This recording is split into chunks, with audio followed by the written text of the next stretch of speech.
Ei, Sérgio. Olá, professor Jader. Tudo bem? Agora deu Agora deu certo. certo. Ah, beleza. A luz Deu tá certo, ainda ok? bem. Ah, então Tá tá tudo perfeito. Só ajustar aqui o meu celular agora certo. e a gente vai. Faz parte. Esses Ah, problemas tem que técnicos faz tem que ser com parte. emoção, né, Sérgio? É, com certeza. Mas o importante é que a gente está aqui presente. É uma satisfação tê-lo comigo, né? Eu tenho já há muito tempo acompanhado o trabalho do LIP, né? LIP, e o seu trabalho também. Até lhe digo que o trabalho desenvolvido pelo LIP, da Liga de Pesquisadores Espíritas, do Espiritismo, e o seu trabalho também, de alguma forma, me inspirou, né, Ah, na que vida bom. acadêmica, né, porque eu fui fazer meu mestrado pesquisando Aham. Espiritismo com base naquilo que eu assisti, né, pela motivação que eu tive assistindo, ainda pelo YouTube, há muito tempo atrás, no Sim. começo, né, as palestras de pesquisa espírita. E o seu trabalho, inclusive, me ajudou, o seu trabalho, a sua dissertação de mestrado na área de A tese. administração, que tivesse, acho que foi Foi. a tese de doutorado, que o senhor trabalhou sobre trabalho Isso, a voluntariado, tese. A minha dissertação foi sobre empresas até, japonesas, foi na administração, e aí, era o então tema todo. foi a tese, realmente. Eu citei na minha Aham. dissertação, eu, eu citei algumas partes do seu trabalho na minha dissertação, né, que eu fiz o mestrado em educação, mas eu pesquisei o trabalho voluntariado desenvolvido por um grupo espírita. O sujeito da minha pesquisa foi um grupo de trabalhadores voluntários de uma casa espírita grande aqui em Fortaleza, o JEP, e eu pesquisei como o trabalho voluntariado contribui na educação espiritual daquele que trabalha, Interessante. através da matriz educacional espírita. Sim. Então, eu fiz esse trabalho, foi, né, a minha pesquisa, né, acadêmica sobre espiritismo. E agora, no doutorado, eu estou também desenvolvendo um trabalho sobre, sobre culturas juvenis, né? E aí a gente continuou, mas foi muito inspirado aí no trabalho Ah, da Lipe. E aí eu já tinha, assim, muita vontade de lhe convidar, né? Até que deu certo. Algum tempo atrás eu fiz o convite e o senhor aceitou, né, com muita presteza. E, assim, muita felicidade, né? Esse canal chamado Paradigma Espírita, professor, eu criei na época da pandemia, né? Na sim. primeira onda da pandemia, onde as casas espíritas estavam fechadas, né, e eu encontrei o Instagram como um meio, né, de divulgar o espiritismo, mas dentro de um formato, né, que eu notei que era pouco explorado dentro do Instagram, né, que é o formato relacionado à difusão do conhecimento presente nas obras fundamentais de Espiritismo de Allan Kardec, as 22 obras, mas também ser um espaço para divulgar o trabalho de pesquisadores acadêmicos como eu e não acadêmicos sobre espiritismo, né? E aí, ao longo desse, basicamente, quase 3 anos, eu venho trazendo pesquisadores da historiografia, pesquisadores acadêmicos da área da saúde, né, e desenvolve todos eles Que trabalhos sobre legal. espiritismo. E aí, o senhor, para mim, é uma referência. O senhor, dentro do trabalho que o Ah, senhor faz, eu gosto muito da sua pode me chamar. abordagem, e eu não Eu podia sou de deixar. Posso me pode, eu chamar de sou de você? Minas. De mim, tá certo. Já, tá? A minha orientadora participou dali, porque é a Ah, Ângela Linhares, a professora Ângela teve Linhares, conosco lá em São é Paulo. minha orientadora. Isso. Então, ela gosta muito do seu trabalho também. E eu queria que o senhor falasse um pouco do senhor, né? Como é que o senhor, eu sei que o senhor tem uma origem aí, influência do pai, que eu acho que era espírita, né? Eu queria que o senhor falasse um pouco da sua história no espiritismo para a gente começar. Sempre eu peço aos convidados que falem um pouco da sua história dentro da doutrina espírita, né? Para que as pessoas sintam, Tá né? bom. Eu acho que eu acabei entrando no espiritismo por ter ficado doente. Sim. Eu era muito jovem quando meu pai me levou para a evangelização infantil na União Espírita Mineira. Mas minha mãe não era espírita e ela deu um jeito de afastar as coisas, de não ser obrigação, eu era muito novo. Mas quando eu me tornei adolescente, um amigo muito próximo meu me convidou para ir à Associação Espírita Célia Xavier, que lá existia uma reunião de mocidade. E eu caí de cama de pneumonia, eu devo ter tido umas 4 pneumonias na infância. E como eu caí de cama, e à época a gente ficava realmente de cama quando estava doente, eu falei, bom, está na hora de escolher um livro para ler, né? Ah, eu estou indo no centro espírita, deixa eu ler o tal de Nosso Lar, que todo mundo fala que é importante e tal. E eu li o Nosso Lar, tá? Durante o tempo deu e sobrou para ler o livro. O livro ficou marcado, estava lido recentemente, e quando eu fui à Associação Espírita Célia Xavier, uma expositora, que era, se chama até hoje Tanira, ela estava falando sobre a vida no mundo espiritual. Né? Então, nessa primeira vez que eu fui à mocidade, ela caçou minha palavra porque eu comecei a falar das coisas que eu tinha lido em Nosso Lar à medida em que ela perguntava, Uhum. falava. E eu gostei muito dos jovens, das pessoas, ao mesmo tempo a gente era muito influenciado, o nosso centro, aquela época, com o professor Raul Teixeira, que vocês devem conhecer Sim. também, professor da área de física da UF, da Federal Fluminense. E o professor Raul Teixeira sempre prezou muito pela ciência, pela dimensão filosófica e pela dimensão religiosa, de base evangélica, de base cristã, nos trabalhos que ele fazia. Ele era muito rigoroso com os conceitos e ele teve nós tivemos uma influência muito boa da parte dele. Dali eu comecei a me engajar nas coisas do centro e trabalhei na pesagem, que fazia, à época a gente fazia os farnéis para as famílias assistidas. Né? Olha o nome, farnéis, eu acho que nem se usa isso mais hoje. Uhum. E a gente tinha que montar a quantidade de arroz, a quantidade de feijão, para cada tamanho de família. Então era feito manualmente.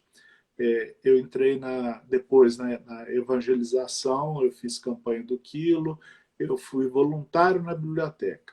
E quando fui voluntário na biblioteca, o diretor falou assim, olha, para você indicar os livros, você tem que ler. Você tem que conhecer os livros. Como é que você vai indicar livro para os leitores? Eu já lia, né? Mas tomei aquilo como uma meta e, na época, eu devia ter 15, 16 anos, 14. Eu entrei no centro aos 14 anos. A gente lia 15, 16 livros, às vezes, por mês. Quando lia pouco, lia 10. Uhum. E a nossa biblioteca Uhum. é uma biblioteca que herdou muitos livros de pessoas que eram destaque no movimento espírita em Belo Horizonte, mas, por exemplo, a gente recebeu a biblioteca do companheiro que era da FEB e que terminou a carreira do Banco do Brasil em Belo Horizonte. Eram 8.000 exemplares. E a biblioteca dele tinha Ah, de tudo, então eu tive que separar aquilo que era espírita ou espiritualista para compor nossa biblioteca e sim. aquilo que não tinha nada a ver. A obra completa de Stalin estava no meio dos livros dele, livros de culinária estavam no meio dos livros dele, Sim. e os livros, na medida do possível, a gente doou para a biblioteca pública. Alguns, imagino eu, que fossem raridades, né, que foram comprados numa época muito antiga, mas que não cabiam na nossa biblioteca. E a nossa biblioteca tem originais em francês, do Leon Denis, que hoje não é problema ter acesso, porque a gente tem internet, mas que na época era dificílimo ter. A gente teve pessoas da FEB que pediram alguns dos livros para a FEB e nosso presidente da época falou assim, não, veio para cá, vai ficar aqui. Depois eu comecei a fazer, eu atendi famílias assistidas, a gente construiu uma creche, o nosso grupo construiu uma creche em Belo Horizonte, eu participei das equipes de elaboração das atividades da creche, tá? no nascimento, e eu comecei fazendo estudos na casa de Célio Xavier, depois comecei a fazer estudos nos centros em Belo Horizonte, de uma forma geral, tá? E hoje eu faço estudos, sei lá, para muitos lugares, né? Não, é uma bela história, professor. Foi Bela história. uma trajetória Percebe grande. aí. Eu passei um tempo no Grupo Emmanuel, que era o grupo que meu pai frequentava. Simultaneamente, eu frequentava o Célio Xavier e o Grupo Emmanuel. Lá é que foi meu berço da prática mediúnica. Tá? E, bom, essencialmente foi isso, né? É o que eu posso te dizer. Depois comecei a escrever, mas aí Muito a gente bom. deixa para depois as coisas que eu estou fazendo hoje. Não, bacana.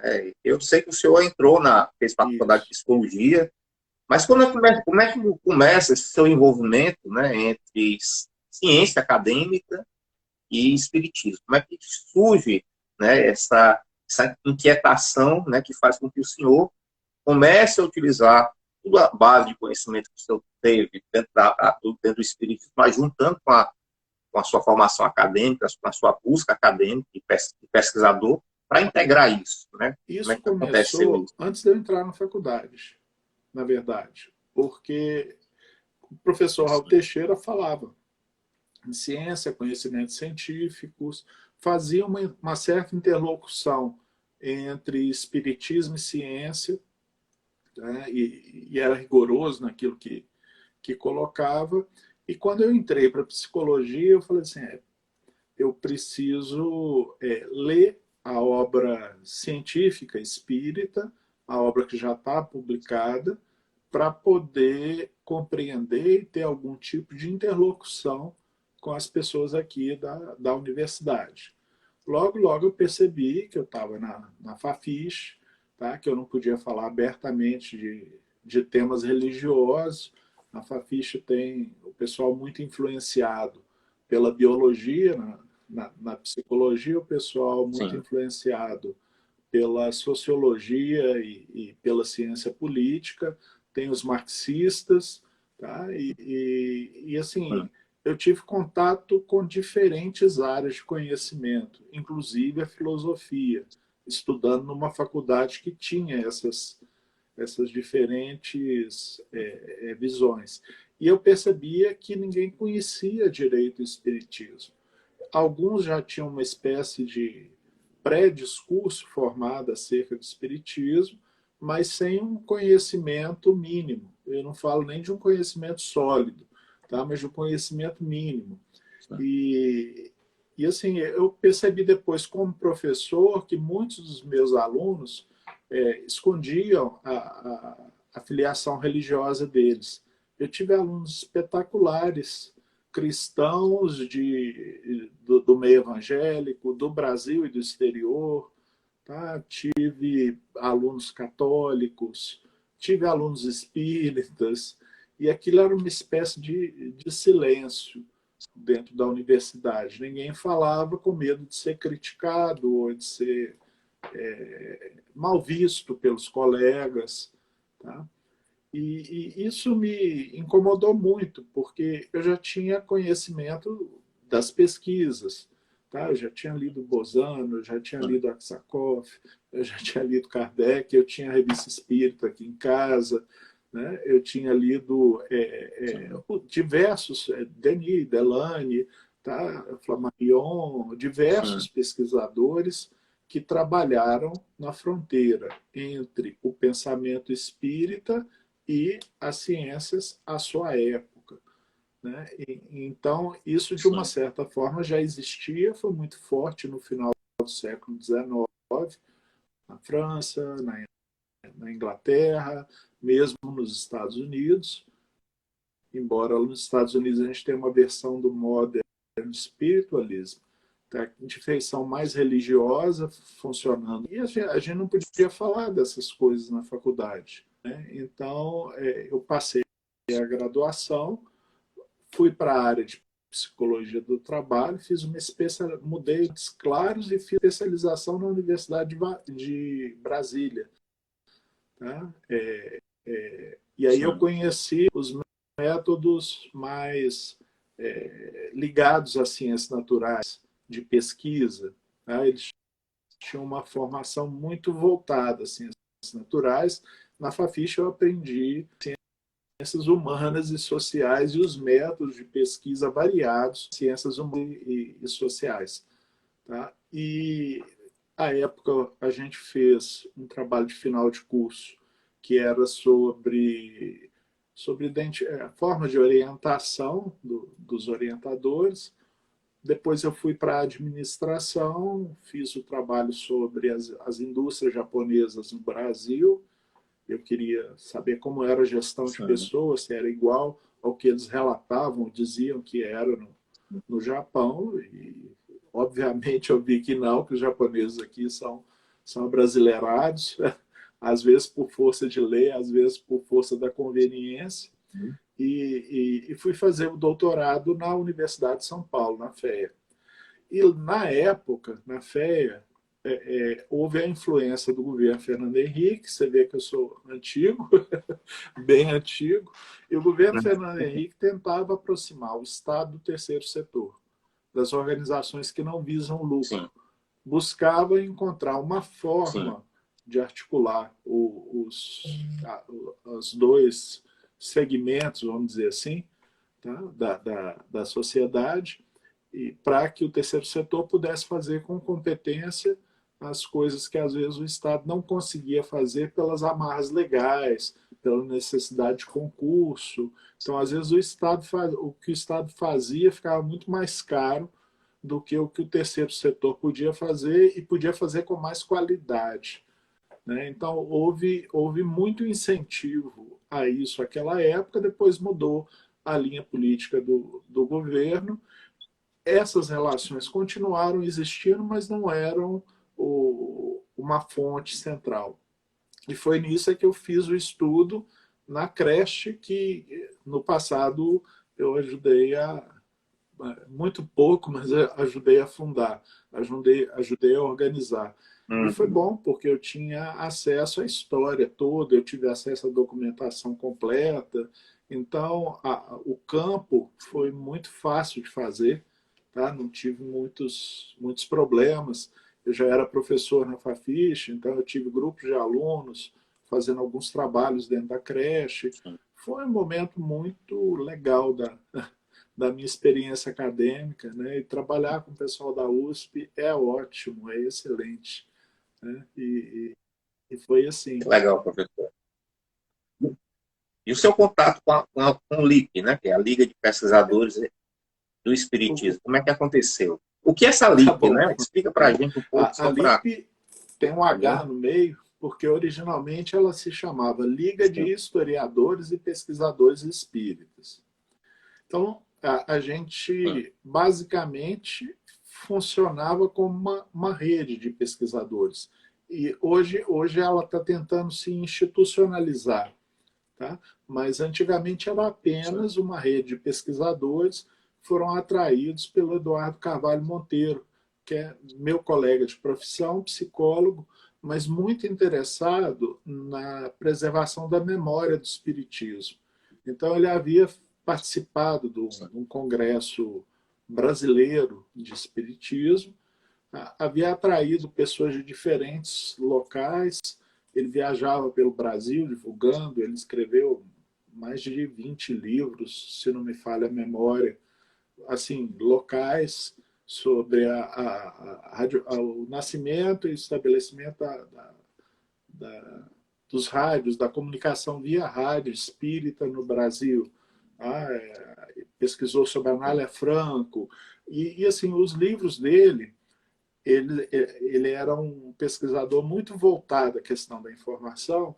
Então, alguns livros dele, quem veio a pesquisar depois, com a metodologia da área, tá, utilizou como fonte primária. Então, de uma certa forma, todo o esforço dele foi recompensado.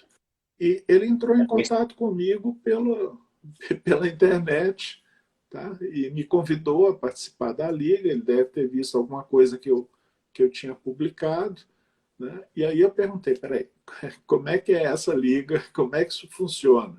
Então ele explicou que já, na época já tinha caráter internacional, tinha os espíritas que estavam morando na Inglaterra, espíritas da França, espíritas na Alemanha, nos Estados Unidos, da comunidade espírita brasileira, que acabou mudando para lá e se recriando lá. E o que ele queria é fazer a integração dessas pessoas, que as pessoas saber o que o outro estava pesquisando, estava trabalhando, talvez ajudar o outro se ele precisasse de algo na cidade, trocar as fontes, as publicações que a gente estava fazendo. E eu gostei do projeto, da visão dele, de instituição como rede, tá? E comecei a participar. Daí a pouco tinha um ELIP, teve um ELIP, o segundo, que foi em Santos, aproveitando um espaço do Congresso Espírita Estadual de São Paulo. Ele conseguiu uma sala lá. Mas parece que os espíritos de São Paulo não gostaram muito, porque sentiram aquilo ali como uma espécie de forma de retirar o pessoal do Congresso para participar da reunião da LIP, porque trouxe muita gente boa de fora na época. E então ele propôs onde poderia ser feito o terceiro em LIP. Eu falei assim, não, isso aí, Belo Horizonte é candidata. Vamos fazer aqui em Belo Horizonte, eu consigo espaço no nosso grupo. E o terceiro em LIP foi feito em Belo Horizonte, eles vieram para cá, teve de tudo, desde a apresentação dos trabalhos até os momentos de arte, de teatro. Tá? Foi um encontro muito gostoso. Para poucas pessoas, eram umas 80, um pouquinho, talvez um pouco mais de 80 pessoas, tá? Mas o diálogo foi bom e a gente conseguiu salvar na época em CD, né, o conteúdo dos trabalhos que foram submetidos e que foram aprovados.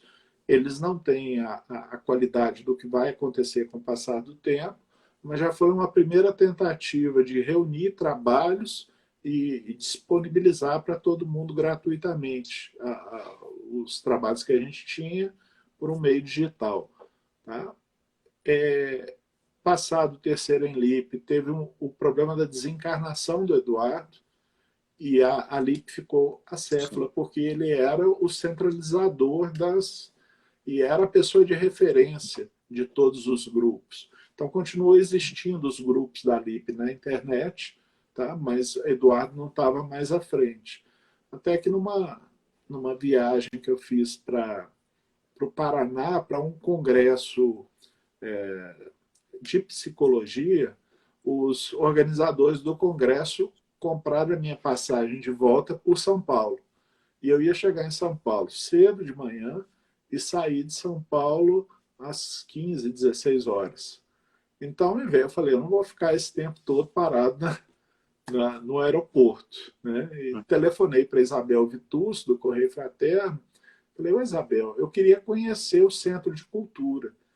O Centro de Cultura é uma instituição que o Eduardo estava fundando, à época, junto com outros irmãos espíritas.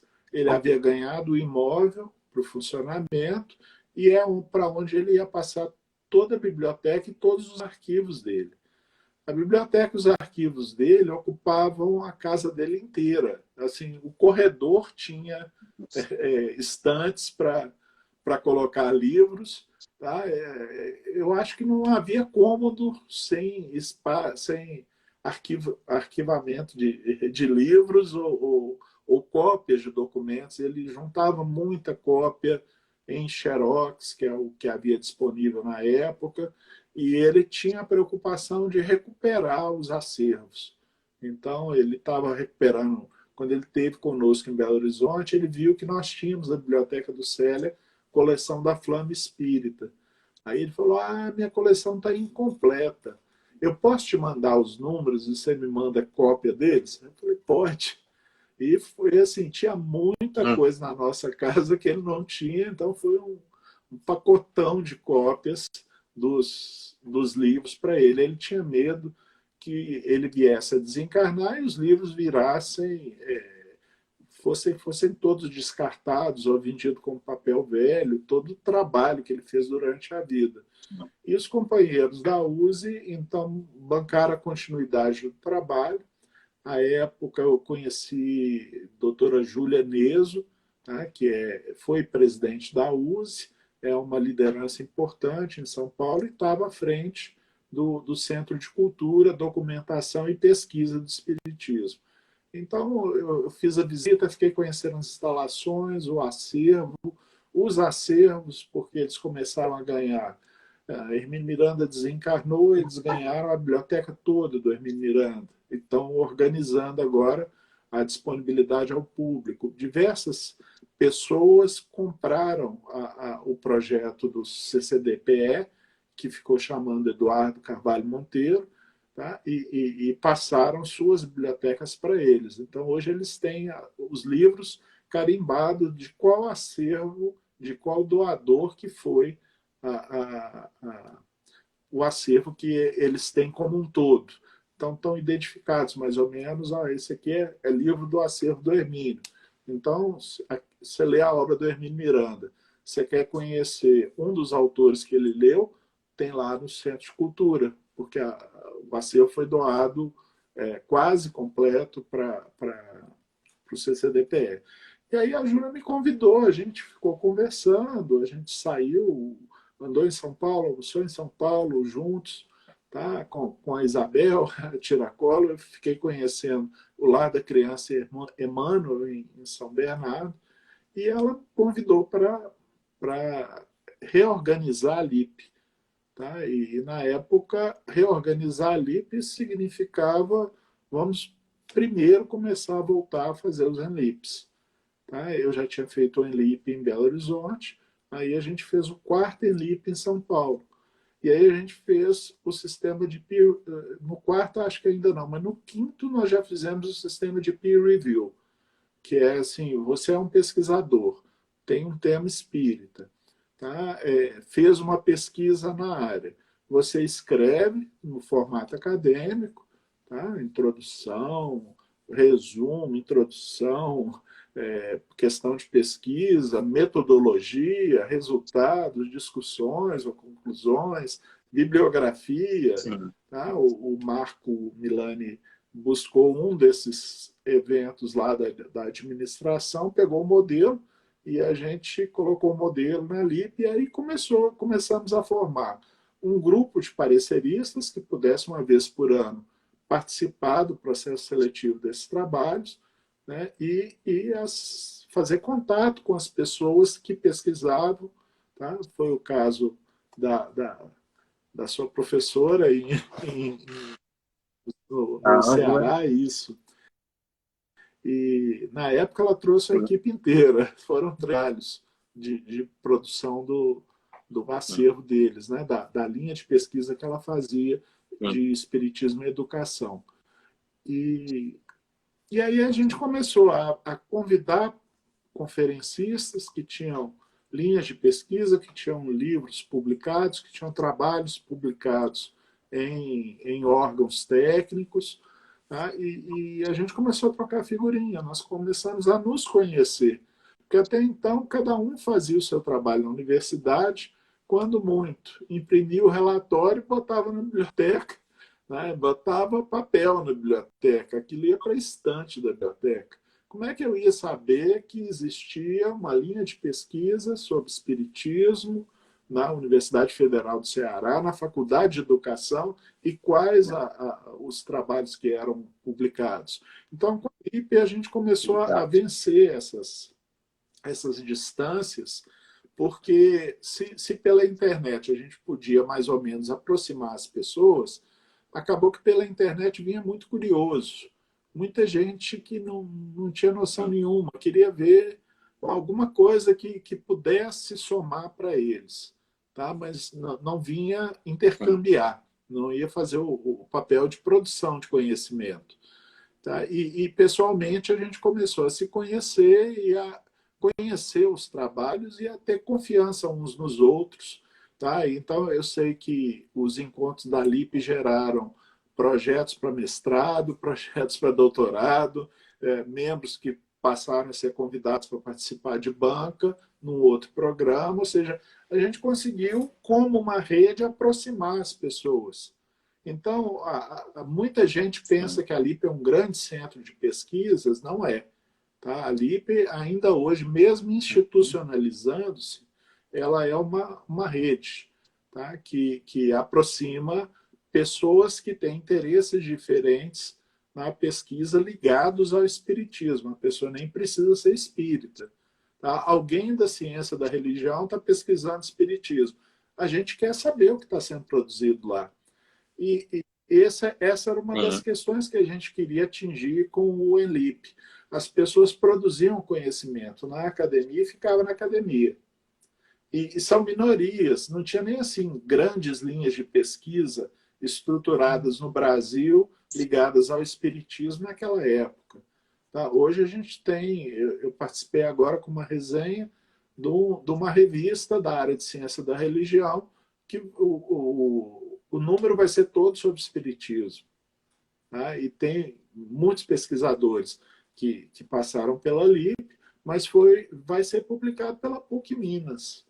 Tá? Foi algo de iniciativa do grupo de ciência da religião da PUC Minas, em que os pesquisadores se organizaram extra LIP, nada a ver com LIP, tá? Enviaram os artigos, quem tinha, e aí a gente foi criando essa rede e se interessando os trabalhos uns pelos outros de áreas diferentes.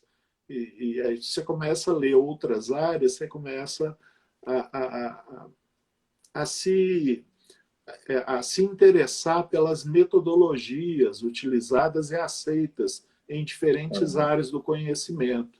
Tá? Uma área que pesquisa rochas não pode usar a mesma metodologia de uma área que pesquisa a psicologia dos seres humanos.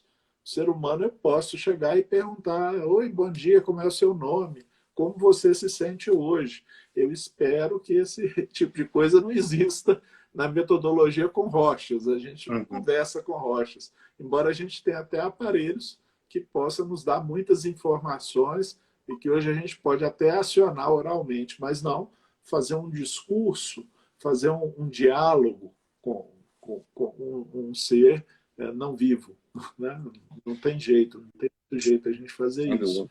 Então, essa questão da complexidade dos métodos da ciência é uma questão que atropelou a gente na LIP. Eu tenho pessoal da área de ciências naturais, tá, formados e com doutorado em física.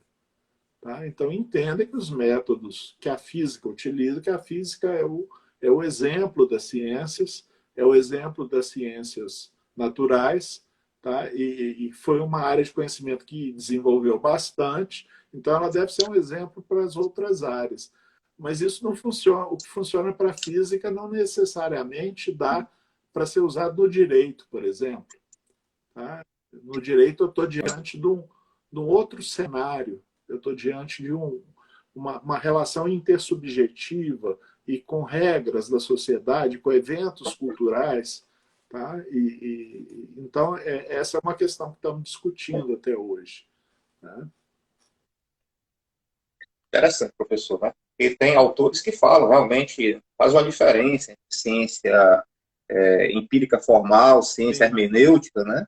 E aí você vai perceber que as áreas elas se encaixam, ora em uma, ora em outra, né? A própria doutrina espírita tem momentos que pode dialogar com uma abordagem, uma outra Sim, abordagem, né?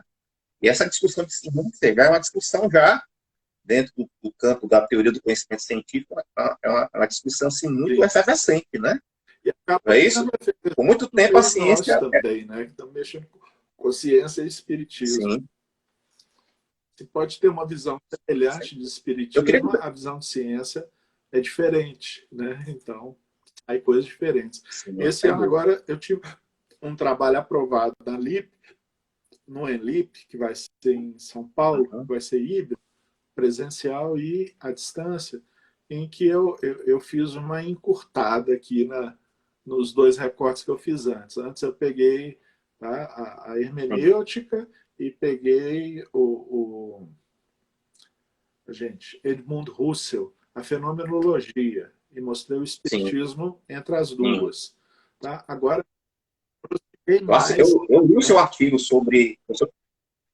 Eu li o seu artigo, eu Pois é, gostei muito, né? O senhor fez pegou a filosofia da fenomenologia Husserl.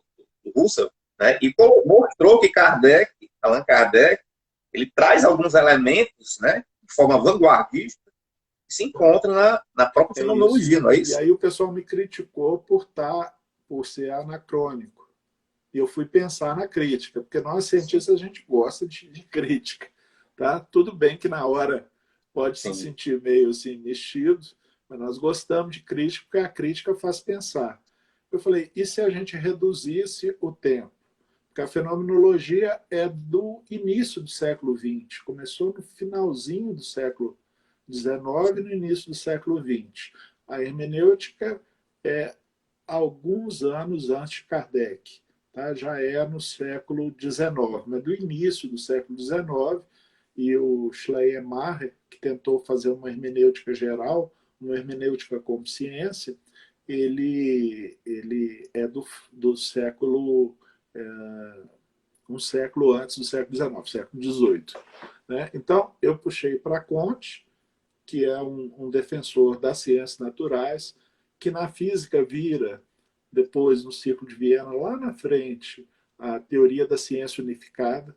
Então, ele enxerga um só tipo de ciência sim, e ele tomou isso dos filósofos naturais, que são os protocientistas. O nome cientista só surgiu em sim. 1844 e significava alguém que queria Ah, estudar a natureza, mas que não queria conhecer metafísica. Tá? Não queria ter que fazer uma discussão metafísica para eliminaram, né? embasar aquilo que ele estava discutindo. Tá? Então, houve um conflito entre igreja e ciência, mas esse conflito era mais para fins de ocupação de postos nas instituições universitárias, tá? Do que assim, Sim, a ciência é algo que não dialoga com a religião ou com a filosofia, igual Comte colocava. Né? Ah, não, filosofia e religião são estados passados do conhecimento. Agora a gente está no estado positivo, ou seja, todo conhecimento baseado em fatos. Quando ele faz isso, na verdade, sintetizando o que alguns antecessores que eram filósofos naturais estavam fazendo, ele, na verdade, ele associou a noção de ciência ao materialismo. E as correntes espiritualistas que existiam na época dentro da filosofia, tá? As correntes espiritualistas começaram a ver que aquelas pessoas conseguiam estudar sua área e transformaram suas áreas em ciências, a física como ciência. Então, é uma física que copia os métodos de Isaac Newton, mas que não vai ter discussões sobre Deus, por exemplo, igual a gente encontra no início do livro mais importante de Isaac Newton. Né? sim. Me fugiu da cabeça, porque o trem é latim. Como é que é o nome? Não, me fugiu aqui, eu não vou conseguir lembrar. Ele começa a discutir, ele está pesquisando o universo em busca de Deus. Ele está pesquisando a regularidade que pudesse se encontrar no universo para alegar que talvez houvesse o regulador. Tá? Então, ele fazia um trabalho de metafísica do lado e de física do outro. Tá? Ele juntava as duas coisas. Os novos pesquisadores não vão fazer mais isso. Desde Hume, que vai começar a criticar a origem do conhecimento, vai dar uma visão psicológica do conhecimento. Por psicológica, ele entende a ciência tem que ser construída a partir daquilo que atinge os órgãos dos sentidos, ampliados ou não por um telescópio, ampliados ou não por um microscópio, mas assim a origem do conhecimento tem que ser vista, tem que ser empírica. Tá? E essa foi a nova ideia da física, tá? que foi colocada e que Comte estabelecia como base do conhecimento. E uma outra coisa, eles aproveitaram de um outro filósofo, que além da origem do conhecimento, tá? Das células, de onde eu vou começar a argumentar? Eu não começo a argumentar de um axioma, como na matemática, de uma coisa considerada certa, de uma afirmação considerada certa. Tá? Além disso, eu vou tentar generalizar os resultados, porque eles estão em busca de mecanismos gerais de como funciona a natureza. Eles estão estudando a natureza, abriram mão do livro que se lia antes, chamado a Bíblia, tá? Começaram a estudar, a ler o livro da natureza, como dizia meu professor de História da Ciência e da Religião, tá? O livro da natureza, e tentavam generalizar. Tá? O que Lord Bacon fez na Inglaterra, tá? Tábuas de presença e de ausência, tentando encontrar regularidades para poder estabelecer leis. E leis que fossem dois fenômenos pequenos. Tá? Se eu afirmo que o estômago secreta ácido clorídrico, eu tenho que ter experimentos, tá? Que comprovem que essa afirmação existe para todos. E aí, então, a gente tem no final do século XIX com o desenvolvimento da estatística, da teoria probabilística, que poderia calcular pela probabilidade como é que eu posso fazer uma... E por isso, essa ciência natural procura leis. O direito, tá? A filosofia tinha perdido o status de produtora de conhecimento, até mesmo de quem pudesse questionar o conhecimento, embora a razão fosse utilizada durante as elaborações das afirmações feitas, tá? Dentro da generalização, da observação, a filosofia virou uma espécie de serva desse método científico, tá? Que foi descrito por Comte. E do outro lado, além de Comte, então veio esse caminho que partiu da Schleiermacher. Schleiermacher fez a hermenêutica. A hermenêutica você está me falando uma série de coisas, qual é o significado disso que você está me falando?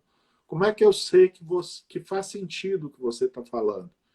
Então, nós só conseguimos isso através do diálogo entre nós. Eu vou te perguntar exatamente do que você está falando. Tá? Se você quiser se fazer compreendido, você vai tentar me explicar de uma forma que eu seja capaz de compreender o seu trabalho.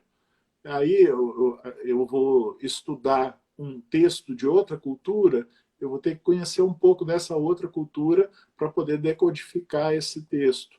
Então, eu tenho a linguagem, eu tenho o diálogo e tenho a interpretação.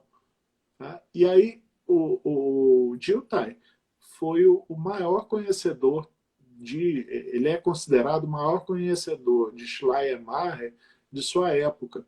Então, poucos anos depois de Kardec, ele começou depois do falecimento de Allan Kardec, Kardec não teve contato com a obra de Dilthey, ele começou a elaborar o que seria ciências humanas. E aí, então, ele começou a falar, olha, as ciências humanas têm que lidar com a cultura, porque cultura é uma coisa curiosa.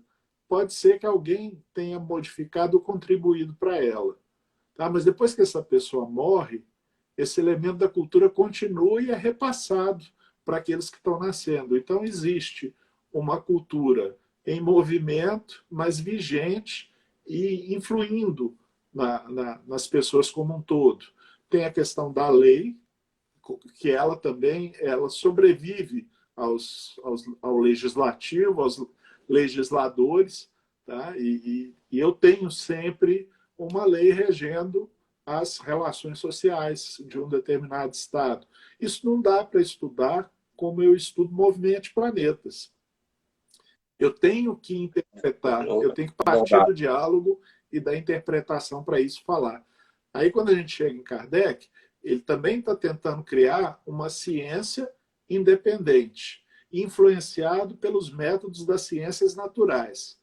Mas ele próprio reconhece que os métodos das ciências naturais não são exatamente, não conseguem investigar o objeto que ele tinha com a riqueza do objeto que ele tinha, porque ele podia perguntar para o espírito: escuta, foi você quem fez a assombração do lugar tal na França? Como que você jogou pedras e ninguém viu as pedras mexendo? Aí o espírito vai e responde para ele: eu juntei a massa que tinha no chão, tá? Fiz uma pedra e joguei com a mão. Tá? Aí ele conversa com outro espírito: é isso mesmo?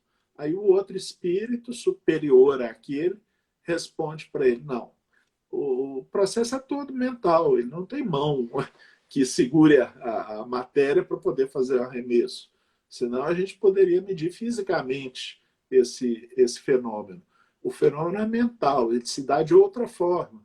E aí Kardec pergunta: qual das duas explicações é mais razoável? A assombração está aqui descrita no jornal. Tá? Qual das explicações que eu tenho? Ele vai construindo algo que, de um lado, vai usar a observação, tá? Que vem das ciências naturais, de outro, vai usar o diálogo e a interpretação, que vem das ciências humanas. E a gente vê Kardec, inclusive, mudando conceitos à medida em que ele vê um fenômeno que ele não havia visto antes. É o caso que o Marcelo Gulão descreveu nos processos de Morzine. Kardec não acreditava em possessão, né? Aí veio os fenômenos de Morzine e as pessoas pareciam invadidas pelos espíritos. Tá? E houve descrição de um psiquiatra que foi mandado para aquela comuna chamada Morzine para poder estudar o caso. Ele tentou de todo jeito tratar dos processos, até que ele queimou no golpe, mandou gente para os Estados Unidos e o povo começou a esconder os fenômenos com medo de ser retaliado ou perseguido. E quando Kardec levou isso à discussão com os espíritos, ele falou: bom, então aquilo que eu existia, eu achava que a mediunidade, tá, ela só se dava ou com o espírito se a mão para fazer escrever, aquela história de um espírito falar através de uma pessoa, de alguma forma existe. Então o nome possessão que ele enxergava antes como da tradição da igreja, né, pessoas tomadas e controladas pelo diabo, tá? Tira o diabo fora, que isso não faz parte do pensamento espírita. Ele vai falar de pessoas que podem manifestar-se quase como que se fossem aqueles espíritos. Mas na Gênesis ele coloca: os espíritos podem ser inferiores ou superiores. Então ele tira a possessão do contexto da obsessão e modifica o conceito. Então hoje talvez quem lê André Luiz chamasse o fenômeno de incorporação. Olha só que mudança que ele fez de conceito, tá? Para o livro dos médiuns até a Gênesis, que já está no final da obra. Por quê? Porque surgiu para ele fenômenos diferentes que precisavam ser explicados. E com a teoria que ele tinha, ele não conseguia explicar esses fenômenos. Então, ele modificou. E como nós costumamos ler Kardec sem perceber esse lado racional em que ele está construindo um discurso capaz de explicar, tá, os fenômenos com os quais ele conviveu, tá, aquilo que os espíritos disseram para ele, tá? Então muitas pessoas às vezes aprendem aquilo que é comumente dito na sua comunidade espírita e acham que aquela é a única interpretação cabível a Kardec. E às vezes aquela comunidade espírita não leu direito, tem um problema da distância no tempo, aí leu o magnetismo e achou que fosse magnetismo de ímãs, tá? Não conhece a história do magnetismo na França, antes do surgimento da psicologia como ciência, tá? E troca algumas palavras que Kardec usou corretamente para a sua época, mas com um significado diferente do que a gente utiliza hoje, né? Então, a doutrina é passível de interpretação também, de uma leitura racional, tá? E da gente ser capaz de entender o que ele queria dizer quando escreveu aquilo que ele escreveu. Esse é o demais da nossa questão, você me desculpa. Estou muito feliz hoje. Não, foi ótimo, maravilhoso. Eu acho que o espírita, seja pesquisador ou não, ele tem que se situar na frisa do tempo, né? Ele deve se situar na frisa do tempo e fazer uma leitura racional daquele conteúdo, trazendo aí as categorias que vão brotar, né? Eu acho isso muito claro na obra de Kardec. Quando nós estudamos as obras de Kardec, a gente percebe os diálogos que ele fazia com, inclusive, as teorias contemporâneas, né? Logicamente que nós avançamos em alguns campos, né? Dentro do âmbito da academia, do âmbito científico. Mas nós vamos ver, mesmo assim, como Kardec ele era, digamos assim, ponderado, ele era, digamos assim, ele era equilibrado dentro do ponto de vista intelectual, por não ser precipitado com certas afirmações, né? Que às vezes nós encontramos irmãos nossos que se empolgam com certas teorias e são muito precipitados. Claro. É isso, professor? É o caso, por exemplo, do magnetismo. O magnetismo foi um movimento extremamente forte do qual Kardec participou antes de Kardec. Aí você vai usar o nome sonâmbulo. Aí as pessoas esquecem que Kardec classificou um tipo de médium como médium sonambúlico, que hoje as pessoas gostam de dizer que usam o termo... Você tem o termo na ciência, que é o out of body experience, experiência fora do corpo, tá? E você tem um outro termo que os europeus criaram depois de Kardec, tá? E que me escapou aqui agora, e que trata-se do mesmo fenômeno. Mas eu tenho que entender as sonâmbulas, o que eram as sonâmbulas, o que elas faziam. Jafé era sonâmbula profissional naquela época. Tá? Então, o que é o sonambulismo naquela época? Com certeza não é o sonambulismo da psiquiatria de hoje. Tá? Uma situação em que o paciente se mexe enquanto está dormindo, pode até andar enquanto está dormindo, pode falar enquanto está dormindo. Tá? Diversos graus de sonambulismo não guarda nenhuma relação essa visão da psiquiatria hoje com o termo que Kardec está utilizando na obra dele. E a psiquiatria da época de Kardec tinha meia dúzia de classificações para a chamada loucura. Hoje a gente tem centenas. Pega um DSM-5 da vida, tá? Que é o Manual de Doenças Mentais nos Estados Unidos. Cada vez mais a psiquiatria avançou, se desenvolveu. Aí a psiquiatria da época de Kardec era extremamente limitada. Ele não tinha como usar os termos de hoje, porque ele não teve acesso, ele não leu os termos de hoje. Se os espíritos começassem a falar de uma psiquiatria 100 anos à frente da de Kardec, eles não iriam entender nada. Então, você tem essa questão da linguagem também, como que o médium transmite uma informação da qual ele não tem nenhum registro. Vai ser bem difícil e bem difícil de explicar para as pessoas o que o espírito está querendo dizer. Né? Sim, muito bom, professor. Eu queria fazer uma pergunta para o Você, senhor. Existe dentro de você, é o condicionamento do respeito, né? pode Mas ser, assim, vou facilitar, a você, faz do jeito de Minas. Pode ser você, pode ser o C e pode ser C também, que você, a gente ó, responde. tá certo. Aqui no Ceará o Tu. pessoal fala tu, tá certo? O Ceará é tu, Nós entendeu? simplificamos as Mas coisas. assim, Para que três tempos? A gente pode usar dois, três pessoas, né? Se mas eu não é posso usar duas. exatamente. Mas eu queria fazer a pergunta a você.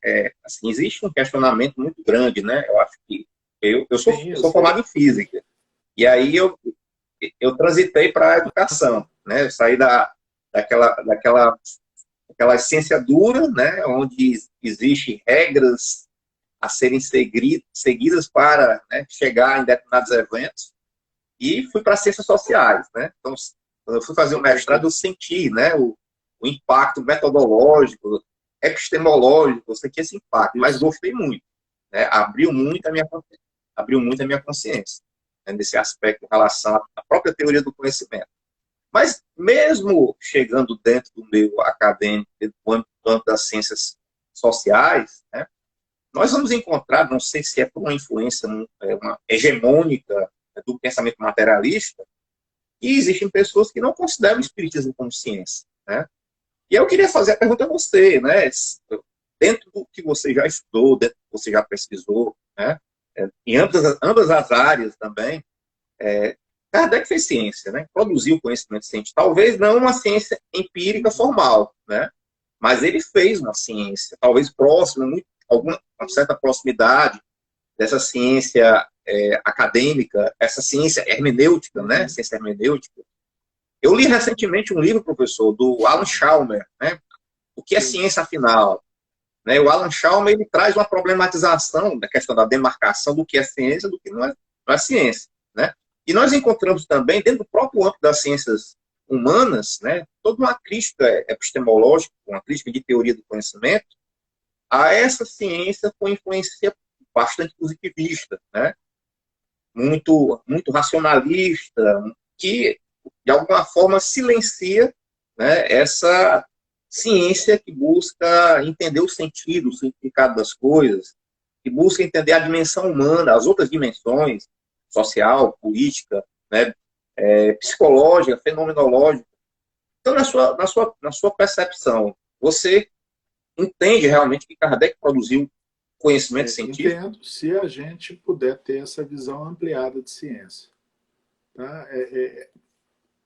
A epistemologia é uma área da filosofia muito interessante, porque o filósofo se debruça sobre o que o cientista está fazendo hoje. Né? Não vou falar da epistemologia dos antigos ou da Idade Média, é outra coisa. Porque a noção de conhecimento é outra. Né? Então, mesmo dentro da física, a gente vê um avanço imenso nessas questões. E dentro da epistemologia, à medida em que cada um está observando no seu tempo, acontecem coisas nesse meio social chamado ciência, que quando o epistemólogo se desdobra sobre isso, ele vê que o cientista trabalhou de forma diferente do que se preconizava antes, para poder atingir aquela forma de conhecimento que ele conseguiu convencer os colegas dele. Por isso que o Kuhn fala dos paradigmas, porque ele está fazendo também uma sociologia do conhecimento e não só uma epistemologia do conhecimento. Então, olha só, a gente vira o século XXI e quem que é o astro-rei da física no século XXI, perdão, no século XX, no início do século XX? Quem que modificou Mecânica quântica? leis que eram consideradas universais, tá? E que se viu que as leis funcionam, mas no macro-universo, não funcionam no micro-universo. No micro-universo as coisas são diferentes. Quem foi esse? Foi Albert Einstein. Né? E Albert Sim. Einstein discutiu com Karl Popper. E aí Popper, influenciado por Einstein, e tentando ver a forma com a qual o conhecimento foi desenvolvido por ele, a princípio ele fazia deduções com princípios de leis, e muitas das coisas que ele propunha vieram a ser experimentadas depois. Tá? Foram feitos experimentos cabais, que é uma coisa que é muito discutida. Mas foi aí no Ceará que o pessoal, a questão da curvatura da luz, não é isso? Tá? Eles vieram para cá. Vieram para Sobral, aqui no Ceará.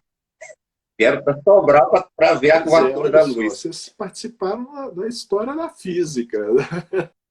Né? Vocês estão... O Einstein não veio a comitiva dele, né? E foi para Sobral e viu lá que fez toda a medição. Interessante. O Einstein chegou a vir, ele ficou mais na região do Rio de Janeiro. Sim. Ele até brincou que ali não é lugar para se fazer ciência, porque faz muito calor e tal. As pessoas não se animam a ficar dentro dos laboratórios ou dentro dos seus gabinetes, lendo, produzindo e tal. Foi algo curioso.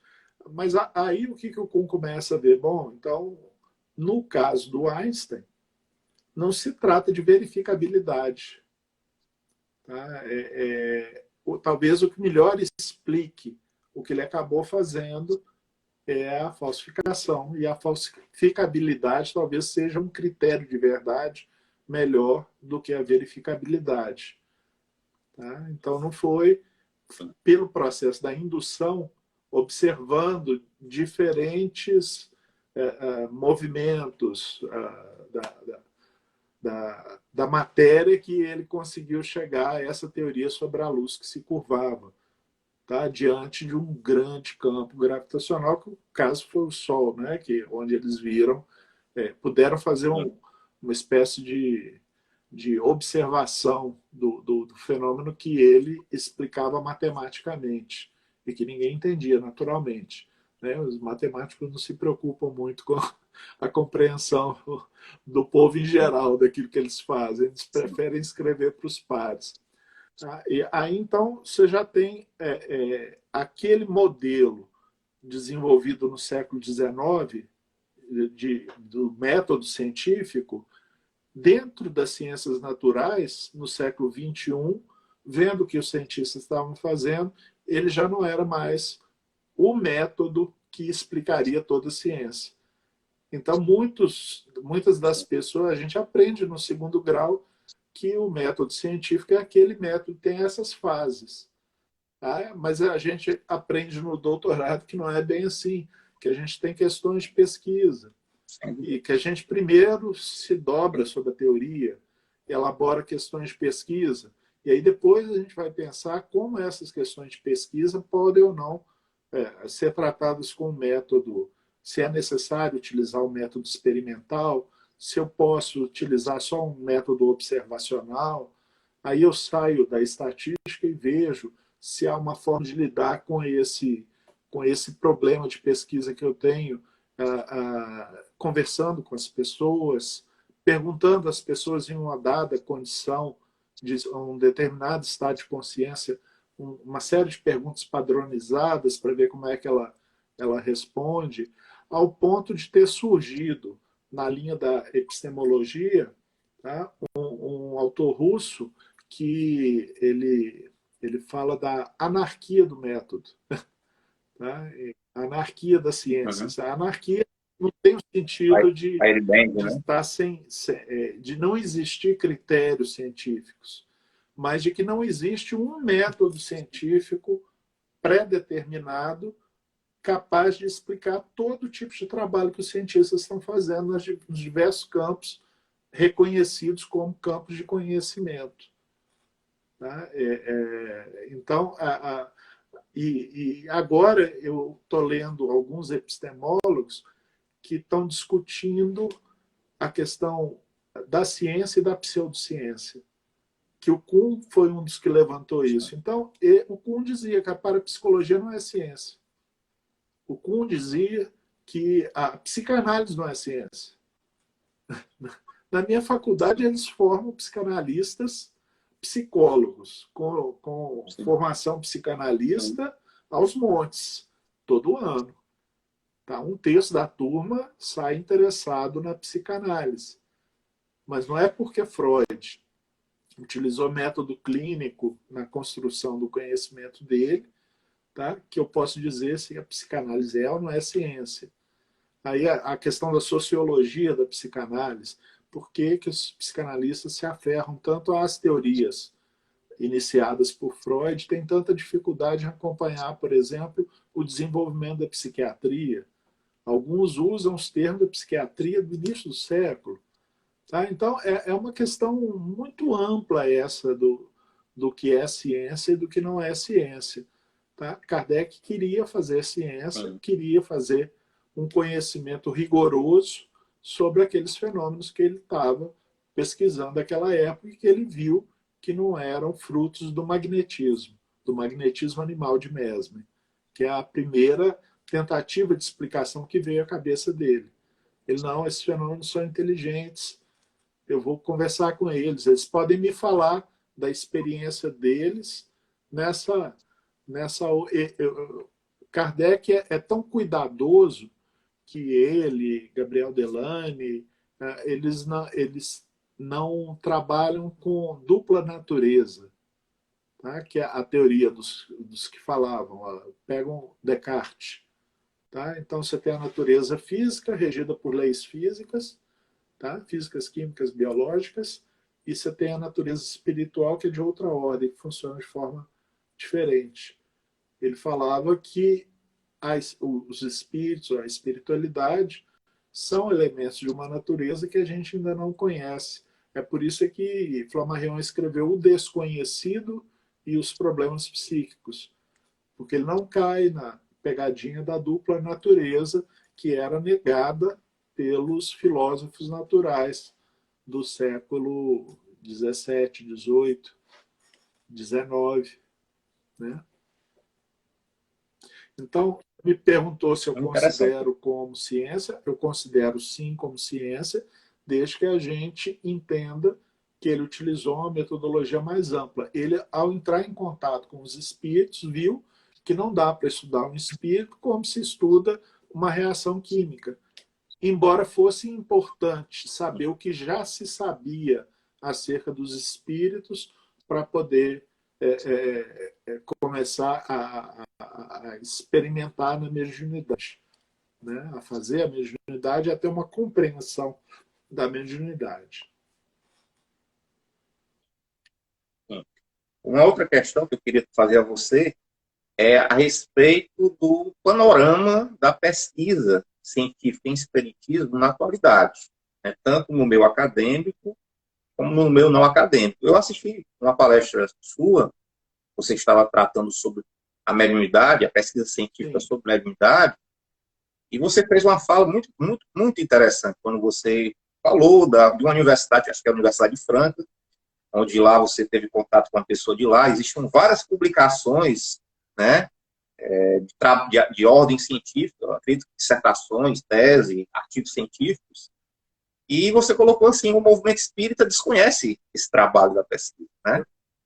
E eu queria que você falasse um pouco sobre isso, né? Como é que anda, na sua visão, o cenário, né, da pesquisa científica e feito na academia e fora da academia sobre espiritismo. Eu digo porque, Jader, né? Porque, por exemplo, no Ceará, as pessoas não conhecem, por exemplo, o trabalho feito pela Ângela. Né? A Ângela, há mais de quase 20 anos, vem orientando tese de doutorado, dissertações de mestrado, orientando vários, né, tanto na educação como na faculdade de medicina, no mestrado de saúde pública, ela vem orientando e as pessoas não conhecem. Né? Conhece a Ângela como espírita, não, mas como uma pesquisadora, né, acadêmica de espiritismo. Como ela, eu acredito que existem vários. Você, outros, né, que o meu espírita Bom, desconhece. Eu queria que você falasse um tá. pouco Então sobre vamos isso. falar de sociologia do conhecimento. Tá? Então, você tem o meio Sim. acadêmico. Tá? Qual que é hoje a forma de comunicação que a gente tem, tá? Entre o meio acadêmico? A gente publica nas revistas técnicas e que fazem revisão por pares. Então, eu faço um trabalho, tá? Concluo, acho que está bom, discuto com os membros do grupo de pesquisa, se eles veem alguma limitação, algum problema, a gente escreve um artigo, manda para uma revista técnica. Tá? E aí os pares se debruçam e vão dizer o que acham e vão dizer se eu posso ou não publicar aquele trabalho naquela revista. Tá? E vão usar, e vão ter que se explicar para poder dizer por que, que não pode, por que, que pode, por que, que não tem nem conserto, ou que consertos teriam que ser Uhum. feitos. Tá? E a nossa sociedade é de seres humanos, os cientistas são seres humanos. Embora de vez em quando pareçam ser Sim. desumanos, eles têm muito da condição humana. Né? Então, uma vez a gente eu trabalhei coorientando uma aluna de mestrado que estava estudando um teste psicológico que é muito utilizado no Brasil. Então, a gente tentou fazer um arranjo de previsibilidade do teste. Se o teste indicava que a pessoa era mais propícia a desenvolver depressão, por exemplo, tá? Então, que tal a gente pegar essas pessoas que foram selecionadas lá há 20 anos atrás, pegar o resultado do teste e verificar hoje a folha dela de, de internações, se ela em algum momento foi diagnosticada como deprimida por algum profissional e a gente fez uma avaliação, Beck, de depressão, que é muito conhecido. Aí o que acontece? A gente chegou à conclusão de que o teste não se prestava a isso que as pessoas estavam dizendo. Então, a comunidade de psicólogos, principalmente aquelas que estão mexendo na área de testes,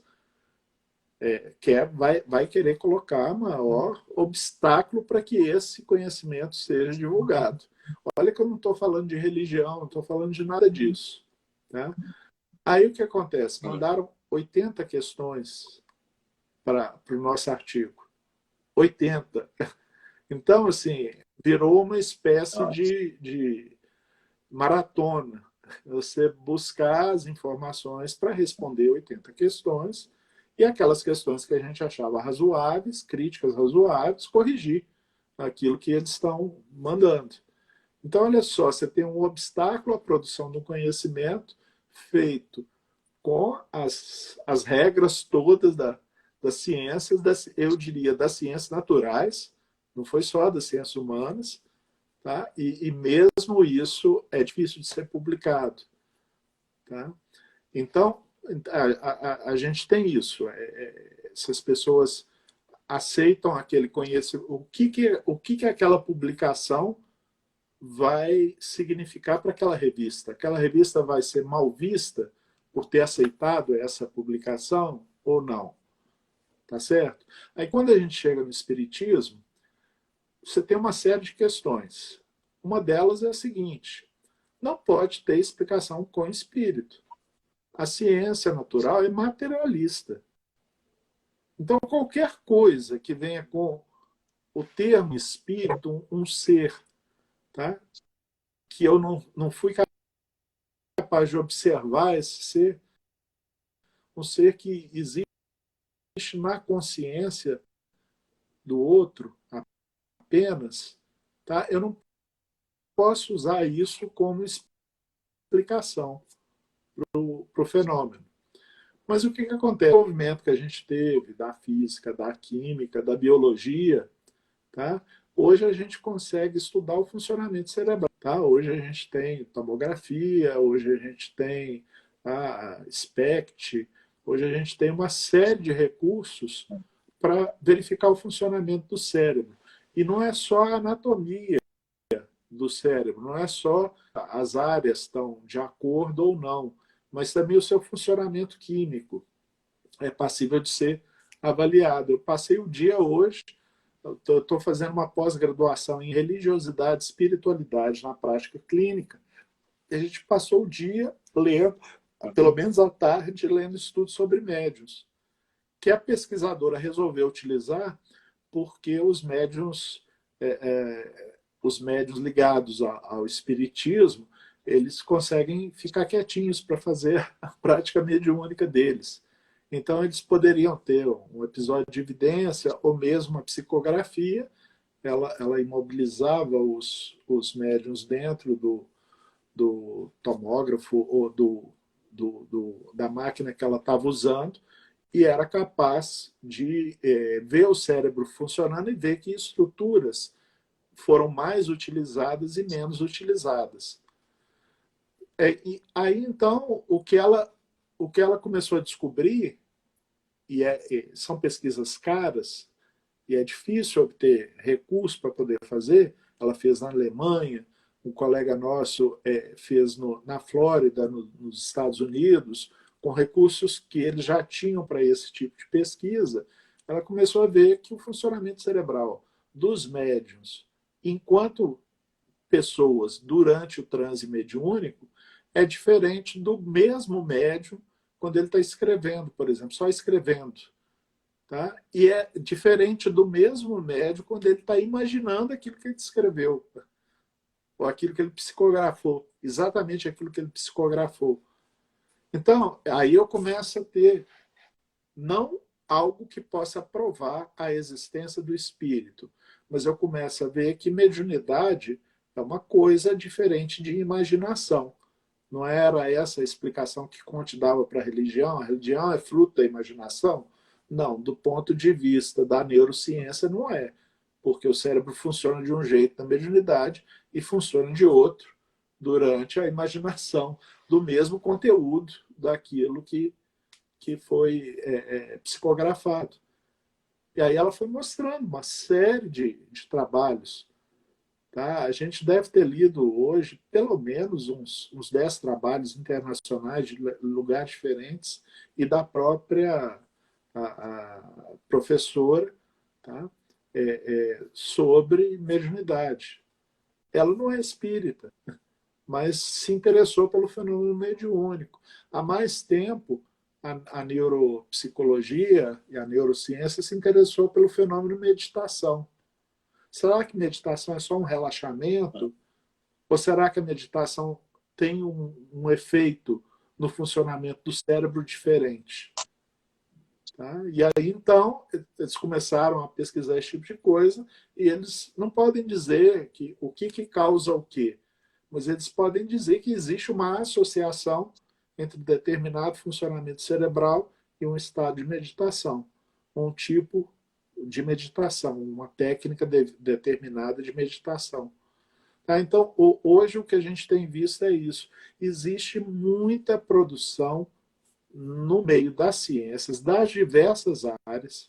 Eu estou impressionado de ver a ciência da religião, história do espiritismo. Tal.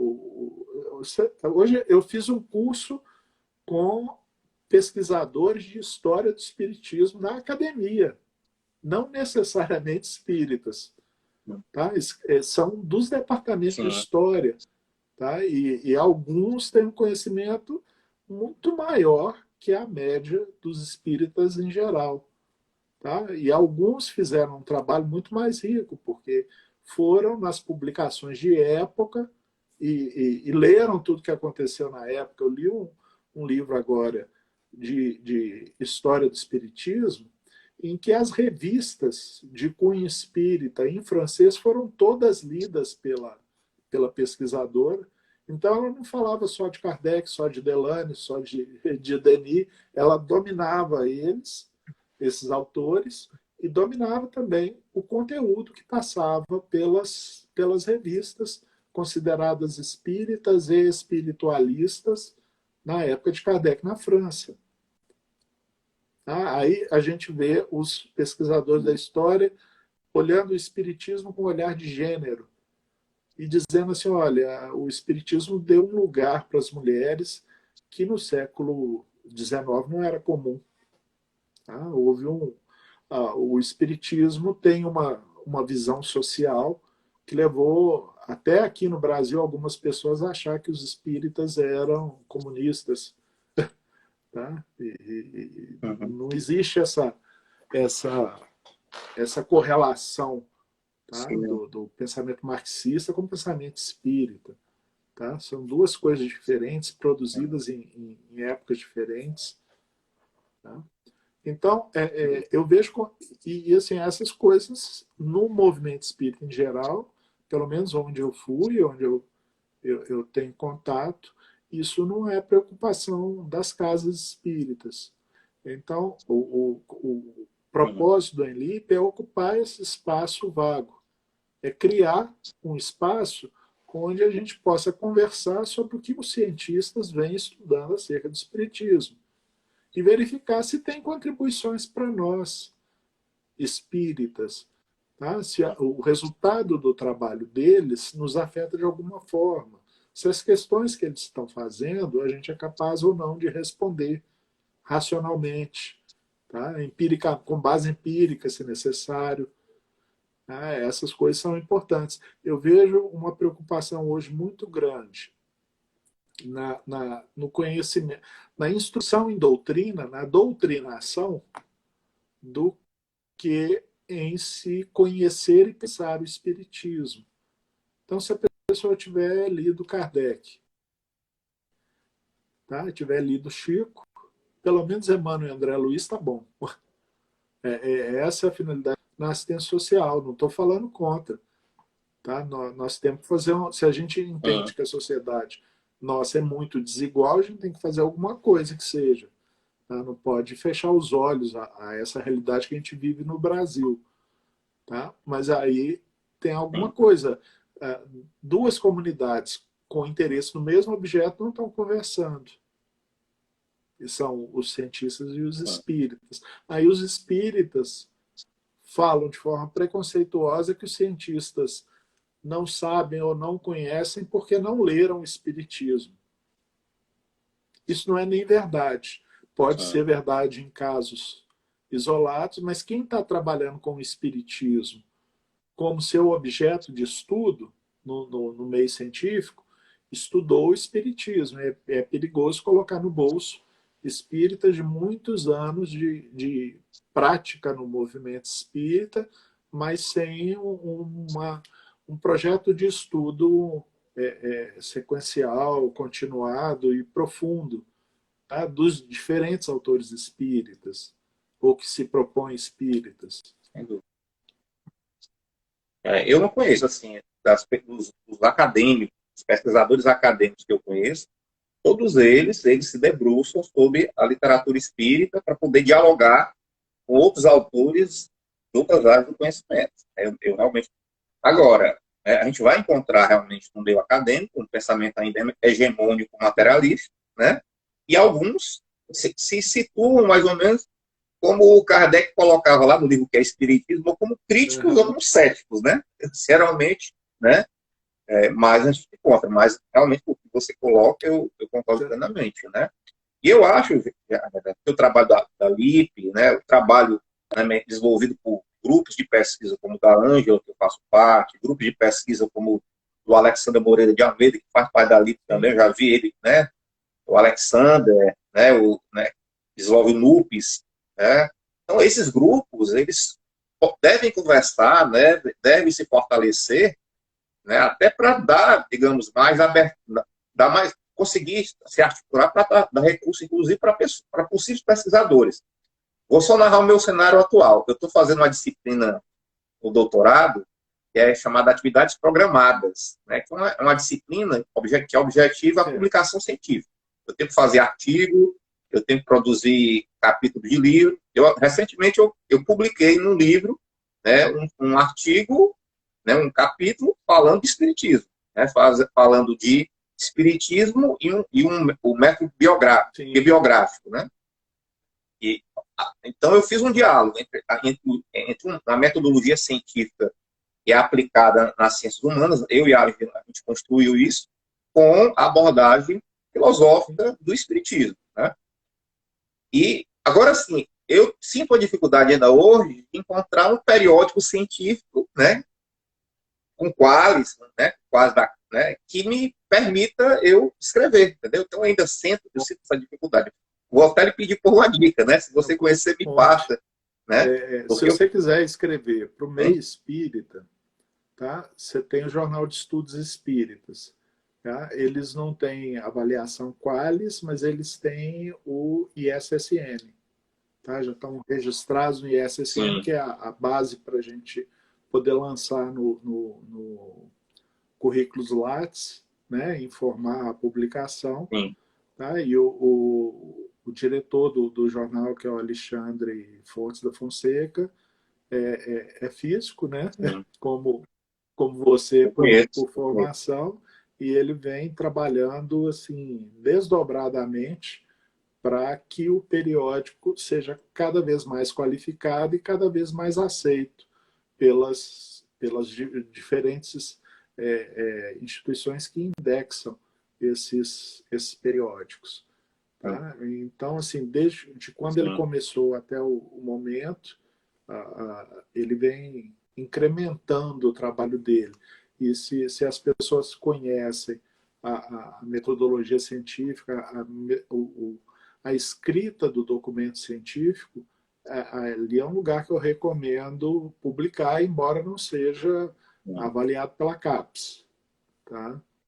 Então, não tem CAPES A, CAPES B, CAPES C, não tem.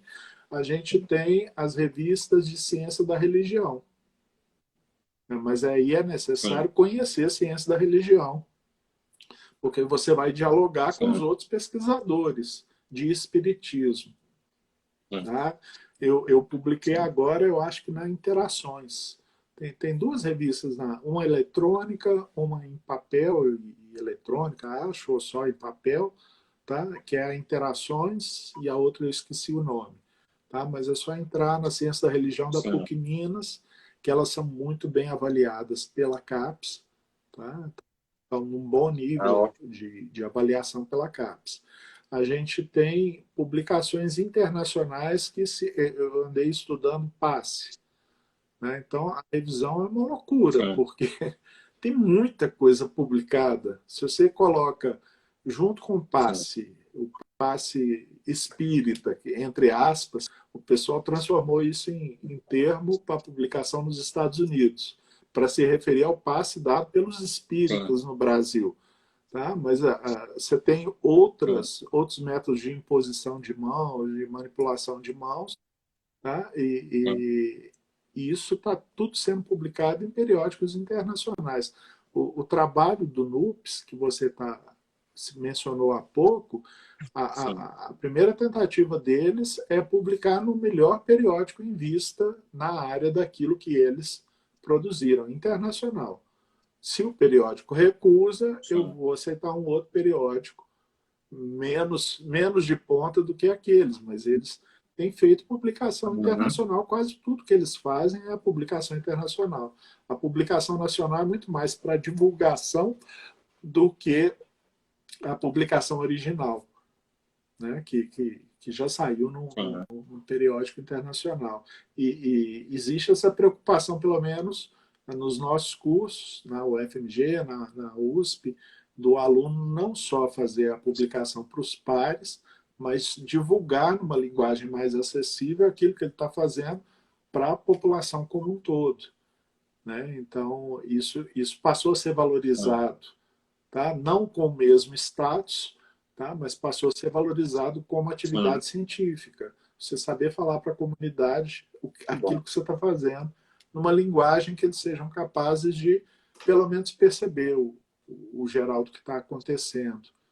Né? Então, tem muita coisa. E vocês podem submeter os trabalhos à LIP também, ao ENLIP, Encontro Nacional da LIP, que o seu trabalho vai ser verificado por pares. Se for um trabalho da área de filosofia, a comissão organizadora vai tentar procurar doutores em filosofia, professores em filosofia, para ler o seu, tá? Para avaliar o seu trabalho. A gente já, na história da LIP, afastou avaliadores que aceitavam tudo. Aí o avaliador aceita tudo e o segundo avaliador fala que o trabalho tem esse defeito. Aí, quando o editor geral vai ver, o que falou que tinha esse defeito estava certo, ou seja, o outro estava aprovando pro forma, não estava dando nenhuma contribuição ao autor, tá? E não tinha nenhum grau de exigência do autor. Quando isso acontece, para nós é péssimo, porque pode ser que o trabalho dele venha a ser colocado em um dos livros da LIP. A gente tem essa série aqui, César, que é a pesquisa científica, a série Pesquisas Científicas sobre o Espiritismo. Não, Pesquisas Brasileiras sobre Pesquisas sobre o Espiritismo no Brasil, é o nome do primeiro exemplar. Aí, Tá? Essa já está no nono. A gente já tem material para publicação do 10º e do 11º. O 10º não saiu ano passado, junto com a é via LIP? aqui é uma parceria de 3 instituições. O CCDPE, SCM, o Centro de Cultura, Documentação e Pesquisa Eduardo Carvalho Monteiro, a LIP, tá? Entra como organizadora, ela é quem faz a seleção dos trabalhos, ela é quem faz a revisão, a montagem do miolo, ela é quem vai fazer todo o trabalho pré-editorial. Tá? E a editora... Mas a submissão é pela LIP? A submissão do trabalho é por... No caso, eu... Vai para a LIP. Mas o CCDPE é o médium de materialização, né? Transforma o trabalho no computador, no trabalho em papel, para ficar disponível para quem quiser se interessar e estudar. E esse que eu tenho na mão, inclusive, foi do encontro no Ceará. O Espiritismo. Eu estava presente nesse encontro. E ele ficou pronto a tempo, né, do evento aí do Ceará. Mas eu estava na coordenação, né? Eu conheci nesse evento, foi que eu conheci o Marcelo Gulão. Né? O Marcelo Gulão, né, que inclusive já participou comigo em 2, 3 lives, é uma pessoa que eu gosto muito. Mas, assim, é fantástico o evento, você cria um bom network, né, com os pesquisadores, né, você fica atualizado das pesquisas que estão acontecendo, né. Eu lamento, assim, porque, né, o movimento espírita, pelo menos no Ceará, não valorizou, né, você via poucas pessoas. É um evento ímpar, diferenciado, né. Do Ceará, mas eu acho que foi um problema nosso de comunicação, tá? E público atender, tá? Eu acho que a federação entendeu que era um evento mais voltado ao público interno da LIP. Mas foi muito bom porque a gente conheceu muita gente que está fazendo trabalhos aí no Ceará, né, de diferentes formas. E a gente conseguiu se encontrar. Mas eu sempre falei, não se preocupe com o número. Vamos preocupar com a qualidade de quem está indo, né? E essa aqui é a coleção Espiritismo na Universidade, tá? Que a gente organiza e que a gente publica. E ela já tem 7 livros, só que o 7º está no formato digital, tá? Dá para comprar na Amazon. O 7º... Aí quando você fala que nós organizamos, é você que organiza para poder publicar nesse trabalho, nessa obra, nessa coletânea aí? Eu costumo gostar de fazer a montagem do miolo do trabalho. Tá? Mas hoje quem está coordenando o evento da LIP é o Alexandre. E como eu pedi férias para poder pesquisar, o Alexandre é que está fazendo todo esse trabalho que eu fazia. Tá? Mas é interação com todos. Essa relação? A gente transforma o texto no formato que vai ser utilizado pela editora, tá? Põe o mesmo tipo de regra bibliográfica para as listas de referências, e coloca os trabalhos e transforma uma espécie, não essa coleção, mas essa aqui do Pesquisas Brasileiras sobre Espiritismo no Brasil. Tá? Então, essa trabalhada assim. Esses aqui a gente pede dissertações, teses ou relatórios de trabalho de professor na ativa, tá? que tenham pesquisado espiritismo e transformam o trabalho dele, ao invés dele ser apenas uma tese publicada na universidade, e que as pessoas às vezes têm acesso pela internet, e às vezes não, a gente dá o formato de livro, a tese. Então, mantém a parte de metodologia, que é uma coisa que os editores, de uma forma geral, retiram, mas que, para quem está lendo com olhar científico, é muito importante ver como foi construído isso aí tudo, como ele chegou às conclusões dele. A gente mantém a estrutura de tese, tá? Mas no formato de livro, para ficar mais cômodo das pessoas poderem ler. Tá? E os preços, até onde eu Que sei, os bacana, viu? preços são acessíveis, não são absurdos. E nós conseguimos acessar esse material em que Na endereço? Na internet você tem internet, que ser cliente site? da Amazon para poder acessar Sim. esse que a gente publicou só como Ah, e-book até o momento. Tá? Foi, sim. esse aqui é o último, eu entrevistei o Tiago Paz. O Tiago Paz é psicólogo, então ele olhou as representações sociais de Chico Xavier no Brasil, por diferentes grupos de Olha só. religiosos. Então, como Chico Xavier vê Ah, cria a representação de Chico Xavier? Como que um evangélico tende a ver Chico Xavier? Como que um ateu vê Chico Xavier? entendi. Como que um católico vê Chico Xavier? É muito interessante o trabalho dele. Ficou muito rico. Foi uma metodologia quant. Ele usou métodos Sim. multivariados para poder fazer isso e trouxe muitas informações ricas para nós. Tá? O Chico Xavier é associado com o diabo nos meios evangélicos e é associado como um Uhum. homem bom, um homem caridoso pelos católicos e espíritas. Existe uma proximidade entre católicos e espíritas e os católicos reconhecem todo o trabalho que Chico Xavier fez. Tá? Então, assim, ele trouxe muitas informações para a gente entender como é que outros conterrâneos nossos veem uma pessoa como Chico Uhum. Xavier. Né? E ele é um pesquisador muito preparado da área de psicologia social, que costuma ser uma área de forte orientação materialista, tá? E mesmo do ponto de vista da sociedade, da visão de sociedade, e fez um trabalho belíssimo. Aí a gente pode trazer para os outros. Não sei se você leu o Yuri, Elias Gaspar. Ser Não, não li. voluntário, ser realizado.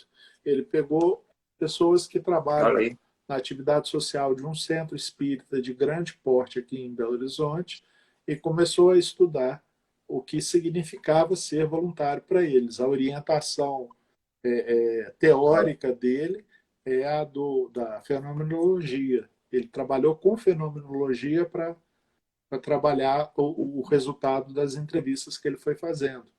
E aqui a gente O trabalho dele é antes de 2016, você sabe dizer? Se foi foi antes de antes de 2016? 2016. O livro foi, porque essa aqui é a Eu fiz o dissertação trabalho de em mestrado 2016. dele. Foi publicado. Na época, a Não editora li. era a Unifran, de Franca, que publicou os Não. primeiros livros da Sim. coleção. E foi publicado em 2013, esse aqui, como livro. Ah, Você pois acha é. ele como tese. Tá? Aí tem que olhar o autor Sim. e procurar onde que foi feito e digitar o nome do autor, o título da tese, direitinho, para Sim. poder acessar pela internet. Tem essa outra possibilidade também. Mas se você quiser como livro, tem que escrever Bacana. para o seu CDPE ou para uma distribuidora, tipo Candeias, e encomendar para eles entregarem o livro de papel em casa. Ok. Cara, nós já Aí nós chegamos aí no nosso 1 hora e meia, né, de tempo. Aí ficamos assim, eu fico assim extremamente feliz, né, de ter ele escutado, assim, é uma satisfação grande, né. Acho que nós tratamos aqui de variados assuntos, né. Acho que o público que estava presente, essa live vai ficar gravada. O Paradigma a gente grava tudo para ser um repositório de conhecimento, tá certo? Acho que muitos aqui vão se deliciar aí com as informações, as reflexões. E eu queria lhe agradecer, meu irmão, né, pela sua bondade, né, pela sua disponibilidade de estar aqui, né, e assim, Nós vamos, com certeza, depois marcar outros encontros, outras, Certo. né, outras conversas, né, para que você possa nos contribuir, né, com esses pesquisadores aqui que estão assistindo o Paradigma, pessoas como eu, que entrou no meio acadêmico dentro do âmbito da pós-graduação para fazer pesquisas científicas sobre espiritismo, mas também que aprende muito com muitas pessoas. Como eu lhe falei, eu me influenciei, né, lhe vendo falar no passado, Dedali, com outros também, né, o Alexander Moreira, o Alexander Fonseca, né, então, todos vocês influenciam muitas pessoas que têm a busca pela pesquisa científica, gostam da doutrina espírita, entende a doutrina espírita também como uma doutrina de transformação do ser, né? Jesus, a referência, o nosso sol, né, espiritual. Então, eu queria lhe agradecer muito, certo? Eu queria que você fizesse as suas considerações finais, para a gente fazer uma prece, né, Ok. para encerrar nosso trabalho espiritual de hoje. Eu agradeço o convite. Tá? É um prazer para mim falar do trabalho da LIP, poder explicar para as pessoas o que a gente está fazendo, tá? Dizer que a gente dá luz ao aspecto científico ligado ao espiritismo, de cientistas que estudam espiritismo e de espíritas que estudam fenômenos e a doutrina espírita de forma científica, de forma técnica. Isso não significa desvalorizar a dimensão filosófica do espiritismo, nem desvalorizar a dimensão cristã, religiosa do espiritismo. Tá? Só que como a gente vê esses espaços sendo mais ocupados, pelo menos o da base cristã e religiosa, ele é bem divulgado nos centros espíritas, e a gente vê pouco divulgado a dimensão filosófica e a dimensão científica. Poder dar luz a essas coisas não vem como uma espécie de crítica às outras dimensões que a gente encontra no pensamento espírita de uma forma geral. Eu agradeço demais estar com você, estar falando para o pessoal do Ceará, do Nordeste, né, que deve estar sintonizado aí com o trabalho que você vem fazendo. Te peço que me mande o link para a gente divulgar entre o nosso pessoal aqui, o Com Espírita, certeza. tá? E gostaria de convidar todo mundo para ler o Espiritismo Comentado, que é o blog que mantém sobre estudos do espiritismo. A gente já tem 1.200.000 acessos, eu acho, tá? De acessos. Eu lembro da publicação do 1,5 milhão. E a gente tem mais de 1.200 textos publicados no Espiritismo Comentado. Muitos textos científicos Olha, mais importante conhecer. reduzidos, mais resumidos, assim, meio em gotas, para a gente poder ler uma coisa mais rápida e que desperte o pensamento, né? Desperte a curiosidade pelo espiritismo.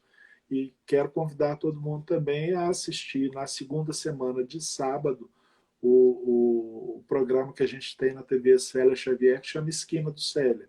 É nesse programa que eu chamei o Yuri, por sinal, eu vou chamar o Yuri para poder falar o trabalho dele. Eu chamei o Tiago na penúltimo mês para poder falar da tese dele. Tá? E os programas também estão gravados dentro da TV Célia Xavier. É só digitar, tá no YouTube, é só digitar a TV Célia Xavier, a esquina do Célia, que abrem lá. A gente já tem uns 2 anos de produção. Devagar e sempre. Né? É o que a gente dá conta. Bom, que Obrigado, bom. César. Coração. Que bom, gente. Abraço, meu irmão. Eu fico muito feliz aí. E bom, vamos conhecer, né, o blog, vamos assistir também a TV, né, para que a gente possa ver esses trabalhos, né, que são muito, muito importantes para a difusão do espiritismo também, a ligação, né, essa interação, esse diálogo entre ciência e espiritismo, entre ciência e filosofia, entre ciência e os ensinamentos das grandes tradições, né, então isso é muito importante. Então vamos fazer uma prece, né, vamos fechar nossos olhos e vamos trazer, se possível, a imagem do Mestre Jesus nas nossas mentes, agradecendo a Ele, agradecendo a espiritualidade, os bons espíritos que estiveram ao nosso lado, nos estimulando de forma fraterna a refletir sobre esse conhecimento tão importante, que é o conhecimento da doutrina espírita, através de um olhar da abordagem científica. Pedimos a Ti, Jesus, pedimos aos benfeitores espirituais, em especial nossos anjos guardiões, que nos proteja, que nos leve em paz para os nossos lares, nos mantenha em paz em nossos lares. Tenhamos um fim de semana maravilhoso e uma semana repleta de paz. Que assim seja, graças a Deus. Abraço, meu amigo Jader. Vamos manter o contato. Vou falar com você depois e vou Estou à passar o link. disposição, Tá certo? Um abraço. Grande abraço, meu irmão. Fique com Deus. Fica paz. Abraço, pessoal. Vai ficar gravado.